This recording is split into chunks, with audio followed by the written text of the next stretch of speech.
पाकिस्तान में गाए बगाए इस तरह के अफसोसनाक वाक़यात जो है वो रूनुमा होते चले जा रहे हैं और इनकी भी तादाद पहले के मुकाबले में बढ़ती चली जा रही है। ये एक बहुत तशवीशनाक सूरत हाल है जिसपे तमाम उन लोगों को जो इस मुल्क से प्यार करते हैं, इस मुल्क के आवाम से प्यार करते हैं, जो इस मुल्क की सालमियत पे बिलीव करते हैं, जो चाहते हैं कि ये अमन का गहवारा बने, उनको मैदान में आकर इस पर अपना किरदार अदा करना चाहिए।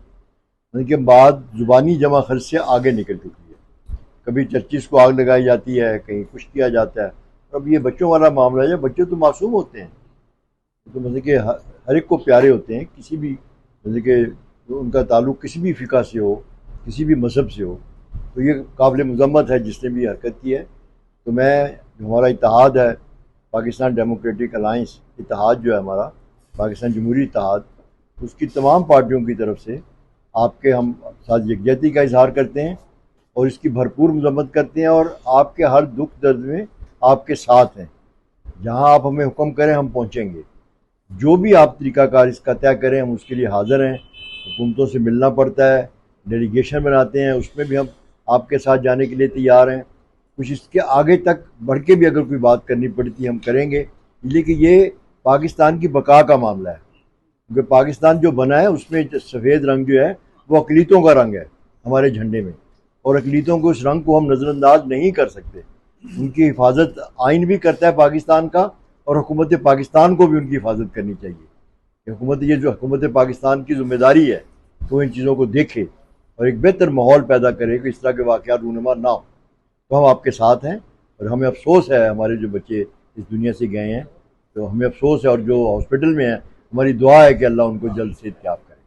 जहाँ तक इस वाक़या का ताल्लुक़ है, बात ये नहीं है कि ये एक मसीह फैमिली के बच्चे थे।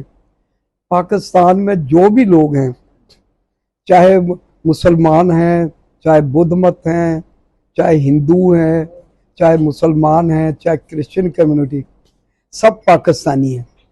जब हम उनको जब मज़हबों में तकसीम करने लग जाएंगे कि ये ईसाई है, ये शिया है, ये सुन्नी है, ये वहाबी है, तो बात तफरीक की जाती है।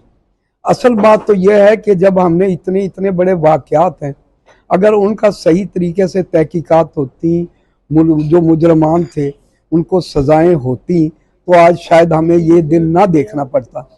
इसलिए मैं ये समझता हूँ कि हमारे जो इदारे हैं, तहकीकाती इदारे, ख़ास तौर पर हमारी सिक्योरिटी इंस्टीट्यूशंस के, उनको, क्योंकि उनके पास तहकीकात के ज़राए भी हैं और वो इम्पार्शल ज़्यादा होते हैं, क्योंकि उनकी किसी के साथ कोई ना, वो किसी पार्टी के होते हैं ना किसी मज़हब के, वो सब के ही हैं सिक्योरिटी इंस्टीट्यूशन। इसलिए मैं ये समझता हूँ कि सिक्योरिटी इंस्टीट्यूशन की हमारे जो एजेंसियाँ हैं, चाहे मिलिट्री इंटेलिजेंस है, चाहे ISI है, चाहे स्पेशल, उनको इस वाक़े की तहकीकात कर कर फौरी तौर पर रूल ऑफ लॉ के, जो कानून के कटहरे में मुलजमों को लाना चाहिए। खुदा हाफ़िज़। मैं इस बारे में ये कहना चाहता हूँ कि हो सकता है इसका कोई और पस मंज़र हो, जिस तरह मुल्क में फसाद डला देना मुसलमानों में, ईसाइयों में। तो मैं ये समझता हूँ कि एक तरफ रहमानियत का रास्ता है और एक तरफ शैतानियत का रास्ता है। जो रहमानियत का रास्ता है वो इंसानियत का प्रोग्राम देता है, इंसानियत की बातें करता है, और ये इंसानियत के प्रोग्राम में ये शैतानियत जो है ये एक साम्राज्य बयानिया को आगे लेके बढ़ता है।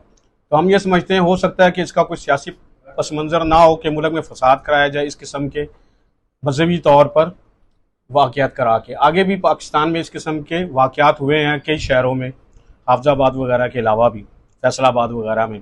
तो हमें ये सोचना पड़ेगा कि कहीं ये इसके पीछे कुछ और पस मंज़र तो नहीं है कोई। तो हमें इन बातों को मद्देनज़र रखते हुए हम यकजहती का इज़हार करते हैं इनके साथ और मज़म्मत करते हैं ऐसे वाक़यात की जो वाक़यात हुए हैं, और भरपूर मज़म्मत करते हैं।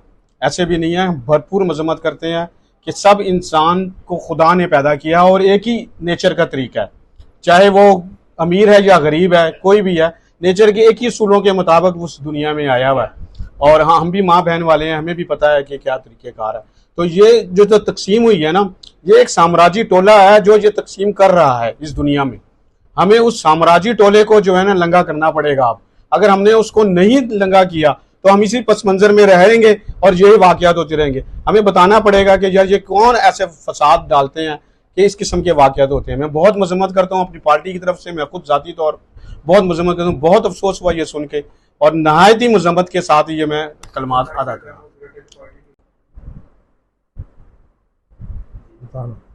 हाँ जी, बिल्कुल, ये सैयद मुफ्ती आशिक हुसैन साहब ने जो बात की है हम उसकी बिल्कुल पूरी तायद करते हैं और इस वाक़े की मजम्मत करते हैं। और मज़ीद उसके ऊपर ये बात कहना चाहते हैं कि पाकिस्तान के जितने भी मस्जिद मदरसा और मकतब हैं, यहाँ से ये एक बहुत बड़ा एक अदारा होता है मकतब और मस्जिद। यहाँ से एक ऐसी तरबियत की जाए कि वो लोग जो हैं वो इनमें भाईचारे की फ़ज़ा होनी चाहिए। मसीह हज़रात हमारे अहले किताब भाई हैं, वो ला इलाहा इल्लल्लाह तक हम इकट्ठे हैं। अपने अपने अंबिया की पैरवी करना मेरे नज़दीक बिल्कुल दुरुस्त बात है। हम उसमें कोई वो नहीं समझते, भाईचारे की फ़ज़ा करनी चाहिए। जब हज़रत मोहम्मद मुस्तफ़ा सल्लल्लाहु अलैहि वसल्लम ने सुलह हुदैबिया की थी, तो वो आज भी ज़रूरत है कि सुलह हुदैबिया को उजागर किया जाए और जगह जगह इसका प्रचार किया जाए और हमारा पैगाम मोहब्बत है जहाँ तक पहुँचे।